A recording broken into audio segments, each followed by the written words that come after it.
안녕하세요. 군사돋보기입니다. 지금도 우크라이나군이 러시아군과의 전쟁에서 우세를 점점 굳혀가고 있는 상황이지만 앞으로는 아예 러시아군의 기갑부대 대부분이 괴멸 수준에 이르는 피해를 받게 될지도 모르겠습니다. 그동안 우크라이나군은 제블린 대전차 미사일, 판저파우스트-3, AT-4, RPG-7, 엔로우 등 수많은 대전차 무기를 들고 매복한 채 기다렸다가 기습 공격으로 러시아군의 막강한 기갑 장비들을 박살내왔습니다. 하지만 이 같은 작전은 분명 위험이 따르는 행동입니다. 이 같은 대전차 무기들은 발사할 때 후폭풍이 상당하기에 실내에서는 발사할 수 없었고 러시아군의 기동부대 사이 골목길 같은 곳에 숨어있다가 발사할 때는 자신을 노출시켜야만 했기 때문인데요. 게다가 러시아군의 전차부대든 기계화 부대든 보병들을 기관포로 공격할 수 있는 장갑차들이 항상 함께하고 있으며 전차를 넘어가기 위해 러시아 또한 보병들이 함께 작전하는 보전협동 공격 전술을 기본으로 하고 있어 이들에게 먼저 발각될 수 있습니다. 그런데 우크라이나가 만약 실내에서 쏠 수 있는 강력한 대전차 무기를 5100발이나 운용하게 된다면 어떨까요? 이제 우크라이나의 야지 대부분이 진창이 되어버리는 라스푸티차가 오고 있기에 러시아 기갑 장비들이 주 도로를 통해서만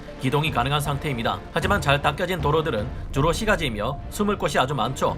우크라이나군에게 실내에서 쏠 수 있는 대전차 무기가 있다면 마치 저격수처럼 건물 사이사이에 숨어서 전차 부대를 말 그대로 저격하는 것이 가능해질 겁니다. 자신을 노출시킬 필요 없이 아주 작은 구멍 하나만 있어도 거기로 마타도어를 발사해 러시아 기갑 장비들을 어디서 공격받는지도 모르고 뻥뻥 터지게끔 만들 수 있는 것인데요. 이 같은 일이 실제로 벌어지고 있습니다. 어떻게 된 일인지 알아보겠습니다. 전문가는 아니지만 해당 분야의 정보를 조사 정리했습니다. 본의 아니게 틀린 부분이 있을 수 있다는 점 양해해 주시면 감사하겠습니다. 우크라이나가 벌써부터 러시아의 전차부대, 기계화 부대가 제대로 움직이기 어려운 라스푸티차 기간의 유격전에 대비해 러시아 전차들을 대규모로 사냥하고 다닐 준비를 하고 있다는 소식입니다. 하지만 그 치명성은 이제까지와는 차원이 다를 것으로 보이는데요. 현지 시각 3월 28일 해외 언론 매체인 디펜서에서 밝힌 바에 따르면 우크라이나가 독일에서 5100개에 이르는 신형 대전차 무기인 RGW-90 마타도어를 2500만 유로에 도입하는 계약을 체결했다고 합니다. 빌트지가 밝힌 바에 따르면 이 중 2650개에 달하는 마타도어 대전차 로켓이 3월 26일 우크라이나 영내로 투입되었다는데요. 마타도어라는 이름의 뜻은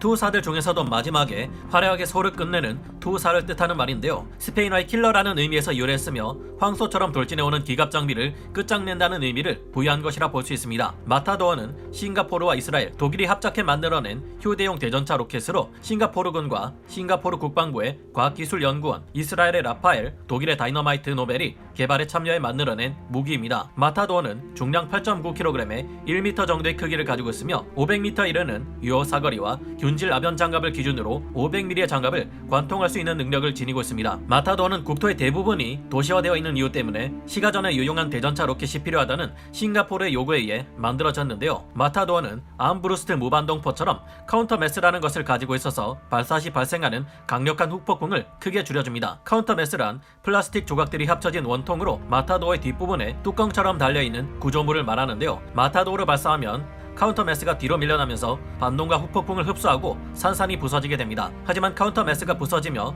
플라스틱 조각들이 부서져도 공기 저항에 의해 빠르게 감속되기에 약간의 배기 충격만 있을 뿐인데요. 그 덕분에 마타도어는 다른 대전차 무기들과는 달리 밀폐된 실 내에서 안전하게 러시아 전차와 장갑차들을 손쉽게 사냥할 수 있습니다. 마타도어의 머리 부분만 내놓고 쏘면 되는 만큼 이제 러시아 전차와 장갑차들은 모두 5100대나 되는 로켓 저격수들에게 저격당할 위기에 처한 것인데요. 카운터매스 덕분에 마타도어는 배기관을 뒤로 길게 빼낼 필요가 없기에 길이도 짧고 카운터매스가 발사체와 무게 균형을 이루기 때문에 무게 중심 또한 잘 잡혀 있습니다. 한 번밖에 쓸 수 없는 일회용 무기이기는 하지만 5100발이면 현재 우크라이나 내에 들어와 있는 러시아군의 기갑부대 모두를 박살내고도 남을 양인데요. 마타도어에서 발사되는 로켓은 포구 초속이 초속 250m에 달하기에 측풍의 영향 또한 적게 받는다고 합니다. 마타도어는 이중 목적탄을 사용하기에 상황에 따라 건물을 부술 때 쓸 수도 있고 전차를 파괴하는 데 쓸 수도 있습니다. 발사체 앞으로 튀어나와 있는 관을 잡아서 뽑아내고 쏠 경우 일반적인 대전차 고폭탄처럼 작용하고 관을 집어넣을 경우에는